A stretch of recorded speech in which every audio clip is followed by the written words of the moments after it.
Bonjour, bonjour, me revoici Bastet pour le tirage du cas énergétique. Bienvenue dans cette pyramide.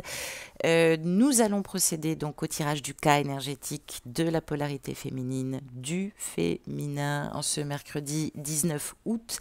J'espère que tu vas bien, féminine. Alors, deux cartes de l'oracle du chaman mystique. Nous retrouvons à notre gauche, pour toi, féminin, la carte des chemins multiples. Ah, et à notre droite, la carte de l'enfant. Ah, l'enfant intérieur, bien évidemment. Alors, cette carte des chemins multiples, ou les chemins multiples, j'allais dire, eh bien, on te parle principalement, évidemment, de ta mission d'âme ou ta mission de vie. Alors, peut-être que ta mission est maintenant de faire preuve d'audace aussi et de sortir des sentiers battus.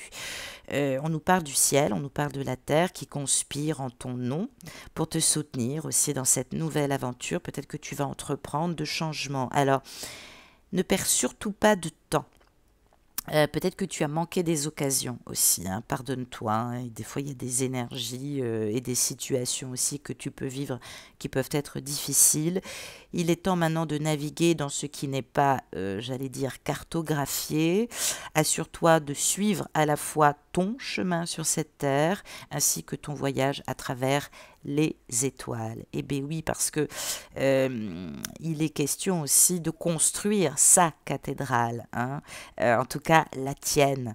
On parle aussi de grandes entreprises, peut-être aussi sur le plan aussi de l'entrepreneuriat. En tout cas, assure-toi de choisir un chemin avec le cœur et pas qu'avec l'argent, bien évidemment. Alors, on te dit que tu as dépassé aussi, hein, une situation actuelle qui a demandé beaucoup de risques aussi, peut-être la peur aussi de te perdre sur ce chemin. Peut-être que tu t'es perdu à un moment donné dans ton propre jardin, mais ça y est, on t'appelle à sortir de ta zone de confort, de répondre maintenant pendant que l'incitation est encore en doux murmure, avant que les énergies se pressent. J'ai parlé d'abondance, hein, qui était là et tout autour de toi. Donc, il semblerait évidemment que le bois peut paraître encore un peu épais et impénétrable, hein, je parle de forêt, bien évidemment. Eh bien, il est temps de s'aventurer, de laisser aussi la nature te guider, guider tes pas aussi. Peut-être que tu es encore dans l'obscurité. Peut-être que tu vas atteindre aussi une autre dimension. Tu peux peut-être encore développer d'autres dons, hein, après toutes ces années. Il y a quelque chose peut-être que tu es en train de développer, de découvrir, quelque chose que tu ne saisis pas encore. Peut-être qu'on ne te montre pas tous les chemins, mais ne t'inquiète pas, on va te conduire à un chemin, un nouveau chemin, peut-être une nouvelle vie aussi, hein, c'est ce qu'on nous dit. Avec cette carte de l'enfant, on nous parle de joie, on nous parle de bonheur là. On t'offre ce matin le retour d'une seconde innocence, peut-être aussi dans la sagesse, peut-être aussi dans la naïveté, j'allais dire. Et alors, bon, ça permet toujours de corriger certaines choses en termes de compréhension aussi dans le parcours. Là, on te donne peut-être une seconde chance, peut-être de t'apporter des possibilités aussi, peut-être de te repentir. Bon, ok, tu t'es trompé, t'as pas toujours bien agi, c'est pas grave, mais de toute façon, pour entrer au paradis, il faut connaître l'enfer, c'est qu'à de le dire. Donc, on voit cet enfant qui est là, hein, pour te libérer aussi de l'habitude d'être toi-même et pour t'aider aussi à acquérir l'esprit du débutant, de l'initié, pour que tu puisses voir aussi la vie comme pour la première fois. Alors peut-être que ça peut nous parler d'une nouvelle histoire d'amour. Je sais que certaines féminines ont rencontré des personnes. On parle aussi de rester ouvert à l'apprentissage et à la découverte. Alors ça peut nous parler de nouveaux dons, ça peut nous parler aussi de nouvelles sensations et de nouveaux talents encore à développer. Et puis aussi une grande question, hein, qui effleure évidemment l'enfant. Qui est ton conjoint aujourd'hui, féminin? Qui est ton partenaire? Qu'est-ce que c'est qu'un partenaire aujourd'hui? C'est celui qui partage, hein, en toute humanité. Peut-être qu'on te demande de voir avec de nouveaux yeux. Peut-être qu'on te demande aussi de regarder dans le miroir? Qui te regarde chaque matin? Peut-être que tu es devenu un mystère à force de sonder l'autre et partir à la quête de l'autre. Tu ne te reconnais plus, tu ne sais même peut-être plus ce que tu veux. Alors, on te demande de te reconnecter à toi-même, avec ce sentiment d'émerveillement enfantin. Alors, c'est général, hein, ça peut être socio-professionnel, ça peut être aussi amoureux, ça peut être voilà, aussi par rapport à une nouvelle amitié qui vous apporte énormément de choses. L'enfant vient te montrer aussi comment tu peux corriger le cours de ta vie sans toujours te punir ou te juger ou te critiquer. Et oui, libère-toi, parce qu'évidemment, si tu critiques le jumeau, Dieu sait que toi, tu te critiques aussi. Alors, on parle de conditionnement aussi. Tu as énormément souffert. Il y a beaucoup de choses qui t'ont entravé durant l'enfance, aussi peut-être dans ton bonheur. Maintenant, il faut faire le choix du bonheur et lâcher le passé. C'est pas parce que tu as souffert et que ça a été compliqué qu'il faut toujours prendre les choses avec des gants. Il faut aider cet enfant à sortir de ce jeu de la souffrance, hein, de ce trou dans lequel l'enfant joue encore. Hein. Toi, il faut adulte, que tu ailles le chercher, que tu plonges, que tu le sors aussi peut-être de ce jeu où des fois il se fait mal, où des fois il ne dit pas tout le temps les choses, ou des fois il accepte beaucoup de choses parce que il a toujours pris sur lui, j'allais dire, malheureusement. Hein. On va regarder aussi avec le grand carré de la Méodec, justement, quel est ton état d'esprit, quelle est la situation, quelles sont les circonstances aussi qui bloquent encore les choses, quelles sont les influences extérieures, comment tu peux ne pas douter et t'appuyer sur ta lumière et accueillir ce nouveau beau quantique de transformation qu'on te propose au niveau énergétique ce matin. Eh bien, on nous parle encore du karma, de l'expérience du passé avec le nœud nord, et on nous parle du bélier. Donc, évidemment, on parle de voir l'évolution, de voir le champ des possibles de l'évolution. Hein. On te dit qu'il y a une direction à suivre. Il y a quelque chose qu'on te montre depuis un petit moment. On parle de chemin de vie. On peut nous parler de soumission aussi aux conventions. Plus que vers... Alors, pardon féminin, mais comme tu sais, je suis toujours très franche. Hein. On nous parle de soumission aux conventions et de manque de courage pour être soi-même. Eh oui. Donc c'est un bagage qui n'est pas toujours évident et qui des fois va demander encore beaucoup de courage pour être soi-même. On parle d'une tendance à vivre selon les normes de la société pour préserver aussi son équilibre, hein, ce besoin de reconnaissance. On a peur d'être perturbé hein, par l'inconnu, par ce qui pourrait débouler. Donc c'est pour ça aussi qu'on est tellement dans le refus de tout ce qui est... de tout ce qui n'est pas justement prévisible. Et oui, et ce parcours justement te demande de faire de la place à l'inconnu.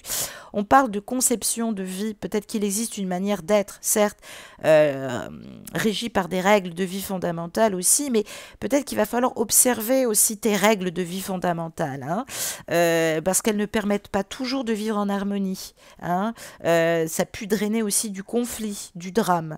On parle aussi de souvenirs perturbants. Hein, dû peut-être aussi à des personnes qui ont un ego très fort. On peut te dire aussi que peut-être que tu es marqué par des personnalités qui ont écrasé ton individualité, qui ont mis le bazar. Ça a été terrible en toi et autour de toi. Ok, donc malgré ces règles justement de vie collective qui ont pu t'écraser, on te parle aussi de te protéger de ces perturbations. Hein. Cet enfant, il a grandi. Hein. Peut-être que tu as complètement focalisé sur la construction d'un idéal, justement, où l'individuation, la différence, les réactions qui sont imprévisibles sont nocives. C'est-à-dire que tu penses peut-être un peu trop collectif, communautaire, bah oui, mais ton autre, il a le droit d'être dépendant aussi. Hein. C'est bien joli d'avoir cet esprit de groupe, mais ça ne convient pas à tout le monde. Alors, peut-être aussi que pour toi, ça t'arrange aussi. Peut-être que sans tu t'en rends compte, mais je pense que tu t'en rends compte, tu as tendance à soumettre les autres à ta volonté. hein, à tes exigences, à tes caprices aussi. Peut-être aussi que tu peux être très dur, justement, parce que tu as grandi dans la soumission de la volonté des autres. Donc, du coup, tu as tendance à te plier à ce qui est toujours très difficile, sans observer que par moment, tu n'es pas obligé de le faire. Hein.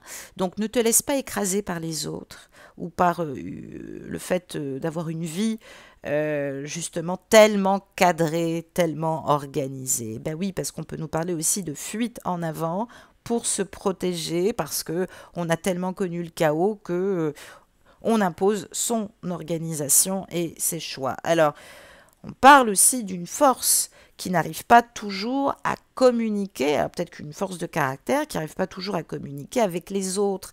Et, pardon, si tu ne mets pas d'eau dans ton vin, ça ne veut pas dire faire semblant. Si tu ne deviens pas plus souple, tu vas finir toute seule, féminin. Hein. On parle aussi de respecter l'harmonie. Certes à travers les cadres conventionnels, mais il ne faut pas toujours que ça passe par tes conventions du personnel. Donc le fond du problème, c'est que, pardonne-toi, tu as du mal toi déjà à définir un cadre pour toi. C'est déjà compliqué.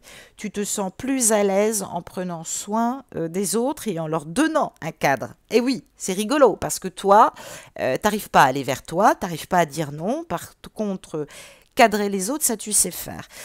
Ça cache aussi une grande sensibilité qu'il serait quand même important d'observer. Hein, cette sensibilité, elle peut te donner aussi un repère sur ce travail de l'enfant intérieur. Peut-être que tu es attaché aux relations avec les autres aussi pour cacher cette sensibilité. Peut-être que tu imposes des règles de vie sans t'en rendre compte, histoire d'avoir cette crainte de ne pas pouvoir maîtriser les débordements de l'ego. Tu as peut-être peur de ça, alors tu as l'impression que tout positionnement, c'est égotique. Non, ça permet de construire la vie, ça permet d'être en bonne relation avec les autres en toute authenticité. Donc peut-être que tu joues un rôle depuis des années. Il va falloir justement que tu ne réprimes pas toute cette volonté justement de t'individualiser. Alors on nous parle de dépersonnalisation. Et oui, féminin, peut-être que ça fait trop longtemps que tu t'adaptes aux autres. Hein. Donc ça devient étouffant là. Parce que tu finis par ignorer ta propre volonté d'agissement. Tu te soumets trop aux autres. Pardonne-toi, c'est pas ta faute. C'est vrai que tu polarises ou trop sur les règles de vie, en te disant bah oui mais les gens font pas attention, ou alors justement l'expression de ton individualité est complètement effacée, enfermée dans le fonctionnement des autres. Tu te perds en essayant de comprendre, de maîtriser le fonctionnement des autres. Alors ça ne te permet pas d'être en vraie relation. C'est pas ça une vraie relation. On ne peut pas bâtir une histoire d'amour là-dessus parce que ça va générer que des peurs. Si l'autre change de comportement, ne serait-ce que d'un iota, tu es en panique totale, tu es dans tes peurs, tu es dans l'excessivité, tu touches le néant, tu touches la cave, j'allais dire, était à 6 mètres sous pied.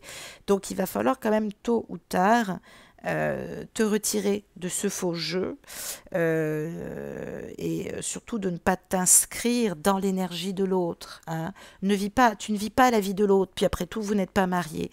Tu ne vis pas la vie de l'autre. Donc, il existe. Il est au loin, mais il existe. Et il y a des choses que tu ne vois pas. Et toi aussi, tu existes.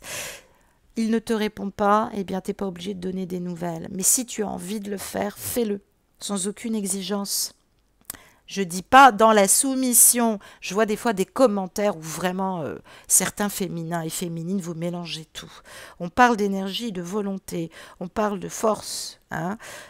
Tout est capitalisé, polarisé sur le développement du désir et le vouloir du désir qu'on veut manifester au détriment de la part de son individualité et de son individuation. Hein.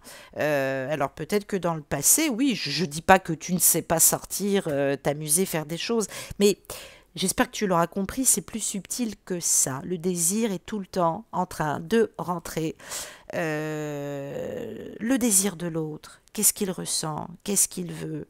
C'est quoi sa volonté? Ben oui, mais toi, et toi, et toi. Toi, ça génère aussi beaucoup de peur. C'est-à-dire que quand tu ne comprends pas, que tu ne captes pas, eh bien évidemment, c'est panique à bord. Alors oui, oui, tu caches tout ça par apparence aussi. Mais du coup, tu es dans les faux semblants. Tu es dans les faux semblants. C'est vrai que tu mets de côté aussi ce que tu veux, tu t'en rends pas compte. Tu mets de côté aussi ton intuition, ta réceptivité. Il y a certaines féminines qui me disent, je sais pas, je dois pas entendre mes guides. Ben oui, vous êtes tellement dans l'autre, tellement, tellement, tellement, vous pouvez pas vous entendre. Ben oui. Alors je sais, ce que vous vivez est fort, ok, mais on vous pousse à agir ce matin, hein, à mettre en avant votre volonté personnelle, à accepter de ne plus agir pour préserver les apparences de la relation, parce que ça c'est pas du tout harmonieux, hein. Mettez de côté les bonnes manières. J'ai pas dit manipulation et tyrannie.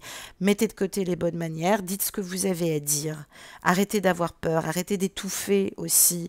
Ne mettez pas votre volonté de côté. Dites les choses avec discernement. Hein. Ne confondez pas volonté, tyrannie et ego. Je l'ai dit, c'est un triangle de Karman inconscient. J'ai envie de vous dire que si le Christ, si le Maître n'avait pas eu une très puissante volonté d'être lui-même, et s'était réfugié derrière les bonnes mœurs de l'époque pour ne pas déranger ses contemporains, alors il n'y aurait pas eu de thèse de révolutionnaire et il n'y aurait pas eu de nouvelles religions créées. Donc, j'allais dire, on est dans l'expression de la volonté d'être soi-même. Attention, ne pas être dans la déviance de l'ego. Ça demande un acte courageux qui fait être et qui fait aussi changer le monde. Et on parle bien de changement de paradigme. On te parle de ton changement de paradigme, hein, de tes conceptions. Donc il faut expérimenter, certes, mais vivre. Hein. C'est super important. En tout cas, j'espère que tu me comprends en tout cas, mais c'est vrai que ce sont des peurs aussi que tu draines encore. Sur la lumière féminin, justement, sur quoi tu peux capitaliser? Alors, on a un sesqui carré qui ressort. Et oui, et on a, oui, le pouvoir de transformation en vertu des signes du scorpion. Donc, on parle d'imperfection. Pourquoi tu te crois imparfaite, ou peut-être de complexe d'infériorité, on parle de peur, hein. Qu'est-ce que tu draines en peur et en manque de confiance? Tellement il y a de complexes d'infériorité, moi je le perçois dans certaines guidances, je sens des féminines qui se mentent, qui sont dans le déni, qui me disent oh non, non, je comprends, je le laisse réfléchir. Non, non, tellement peur d'aller vers l'autre et de dire ce qu'il a à dire. Ou alors quand vous le faites, c'est pour envoyer des pics ailleurs. Donc ça, c'est pas ce qui, c'est pas ça le truc. Je sais, c'est dur. Mais ça l'est pour tout le monde. Hein. Donc on parle encore de peur. Il va falloir les reconnaître, ces peurs. Hein, et ces imperfections que tu manifestes, surtout par la peur. L'attitude que tu as, surtout par la peur. Il va falloir que tu te confrontes aussi à ton attitude. Hein, soit d'immobilisme, soit de confrontation, il faut le dire. Avec la vertu du scorpion, eh bien, on te dit d'aller au fond des choses, d'affirmer ton pouvoir et de transformer. Hein. Pas d'exiger. Elle est là la nuance. C'est le principe du sesqui carré. La confrontation pour retrouver sa liberté. Hein. C'est surtout ça qu'on nous dit. Hein. Le sesqui carré, c'est comme un carré. Donc, il y a une mise à l'épreuve, il y a une prise de risque. Peut-être qu'on se sent un peu pris de court, ou peut-être qu'on est dans une espèce de prise de vitesse. Alors attention, attention. Ça veut dire qu'il faut écrire une lettre en se plaignant, en exigeant. C'est pas le moment. C'est pas le moment d'écrire une lettre de 3 pages. C'est surtout pas le moment. Travaillez sur vous. Surmontez l'inertie. Apportez-vous cette structuration au lieu de chercher que le masculin vous valide, vous donne le là. Hein. Séparez-vous de cette énergie fusionnelle. Prenez cette prise de conscience, justement. Soyez dans cette affirmation, mais surtout dans l'individuation. C'est-à-dire, confrontez-vous à ce qui s'oppose dans vos belles qualités en vous et qui, par moments, vous font drainer aussi une forme de destruction. Alors, ça peut très bien ne pas être qu'avec votre jumeau. Ça peut être des attitudes que vous avez dans l'intimité. Je parle de certaines féminines qui ont des dépendances aussi. Hein. Outre la dépendance affective, d'autres dépendances. Je pense notamment aussi à l'alcool ou à d'autres dépendances. Donc c'est vrai que on est dans des tensions intenses là. Hein. Pourquoi tu ne veux pas être autonome? Pourquoi tu te baignes aussi dans cet enfermement? Hein. Tu te crois libre, mais tu ne l'es pas, parce que tu n'extériorises pas. C'est une sensation que tu crois avoir, mais non. Tu n'as pas récupéré ton libre arbitre. De peur aussi peut-être de le perdre. On ne te dit pas de l'envoyer chier. Hein. On te dit simplement d'avoir conscience de cette dualité chez toi, puisque tu as conscience de la dualité chez le masculin. La patience, la persévérance, c'est ok, ça me va, je comprends, on en est toutes passées par là, mais là on est dans une phase de dégagement, où normalement on est censé intégrer ce qui est utile. Donc ce qui va rester là, c'est les tensions, c'est les luttes, tout ce qui ne te permet pas de faire du lâcher-prise. Forcément, tant que tu ne vas pas t'y atteler, tu ne vas pas être bien. Parce que c'est des choses que tu ne peux pas assimiler puisque tu n'as pas de réponse. Donc, trouve le moyen de ne pas tomber dans le triangle de Karman, sauveur, harceleur, persécuteur, et d'osciller dans les trois. Reste bien ancré. Prépare ta phase d'affirmation. Ne lutte pas. Organise-toi. Fais preuve de courage pour dire les choses. Hein. Quoi qu'il se passe, ça sera entendu déjà par la source. On s'en fout du jumeau. Toi, au moins, tu te sentiras plus débloqué. Il y a des énergies que tu bloques aussi, que tu gardes encore. Hein. Peut-être parce que tu aimes encore ton jumeau, évidemment, malgré la distance, malgré le silence. Donc, il faut approfondir tout ça. Hein, féminin, et aller donc au fond des choses, soit évidemment déjà peut-être écris-toi une lettre à toi-même. Moi je le fais très régulièrement, ça aide énormément. Donc on parle évidemment de retravailler son ombre, hein, ce besoin aussi de contrôler, de faire plier l'autre à sa volonté. T'as beau envoyer des petits cœurs, des mots d'amour, derrière, il y a de l'exigence. Eh oui. Donc voilà, c'est pas bon du tout. On nous parle aussi principalement, j'allais dire, de se reconnaître, parce que toi aussi tu bloques peut-être ta transformation. Et ta capacité justement peut-être à changer de vie, à changer de boulot, peut-être à monter en capacité aussi, ou peut-être d'aller vers ta mission d'âme.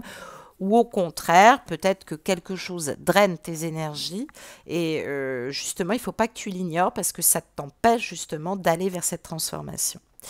On va regarder par le grand oracle de l'amour dans quelle énergie d'amour es-tu féminin? À quoi peux-tu t'attendre aujourd'hui? Quelles sont les énergies qui peuvent aider ton cœur justement? Et j'ai tiré pour toi, roulement de tambour, la peine. Ah oui. Faut peut-être aller au fond des choses. Peut-être que tu le broies aussi toi-même, ce petit cœur. Et oui, c'est pas que de la faute du jumeau. Alors, avec ce nombre 25, évidemment, ça dévoile encore le 7, être au service d'eux. C'est vrai que la sagesse, c'est beau. C'est vrai que ça permet d'ouvrir l'âme et de s'élever à des expressions de l'âme divine magnifiques. Mais en contrepartie, il y a des choses là, dans ce cœur serré, dans une pince là, qui montre quand même une grande souffrance affective et morale, qui est écrasée. On parle aussi d'un passage difficile pour toi en ce moment, avec pour moi la possibilité quand même d'une issue positive. Il faut savoir tirer le meilleur et dégager toujours sans trop de dégâts, ce qui permet aussi de grandir hein, et d'évoluer. Hein. On parle aussi d'expression de l'amour. Alors peut-être que ton expression de l'amour est un peu trop puissant. Hein, et que tu n'as pas le retour escompté et ça te broie. On parle de sentiments peut-être que tu n'as pas, qui ne te rassurent pas, parce que tu n'as pas d'informations positives pour le moment. Je l'ai dit, ce masculin essaie de se réconcilier avec lui-même. Il est dans un passage difficile de rupture, ou du moins il y a un point de rupture en lui, parce qu'il s'est passé quelque chose, il t'a rencontré. Ça devient de plus en plus pressant et présent, peut-être aussi que tu l'as pressé, il n'est pas très bien, il est dans cette réflexion de l'engagement. Toi, tu as un intérêt à être souple, hein, je te le dis, en arrêtant justement de revenir toujours et de drainer ce sentiment d'échec au fond de toi que tu caches par des preuves de tendresse, cette crainte justement d'échouer dans ce parcours. Je l'ai dit, c'est pas une compétition. C'est pas une compétition. En fonction de ce que vous avez à travailler, en fonction de ce que le masculin a à travailler, ça peut être plus lent, comme ça peut être très rapide. Puis des fois, on a des phases lentes et des fois, on a des phases d'ascension très rapides dans le parcours. Donc, attention, ne vous mentez pas, ne vous repliez pas sur vous-même, féminine, parce que je vous sens pas super bien. Tout est une question d'équilibre, équilibrer ses exigences aussi. Ça demande aussi, d'une part, d'atteindre d'abord ses buts individuels, dans l'individuation, dans le rayonnement et dans l'émancipation. Atteignez déjà vos buts par rapport à ce que vous souhaitez, ne serait-ce que pour vous. Demandez-vous ce que vous voulez. Équilibrez ce que vous souhaitez avant toujours d'être dans la quête de l'autre, d'essayer de comprendre et de polariser uniquement sur l'autre. Hein. Détachez-vous, mais réfléchissez en tout cas à votre existence. Qu'est-ce que vous souhaitez aujourd'hui? C'est très, très important. Vous aussi, vous avez besoin de réfléchir. Donc, parlez-vous honnêtement. Voilà, féminin, je t'embrasse et je te dis à tout à l'heure pour le tirage et la guidance de la nouvelle lune. Au revoir.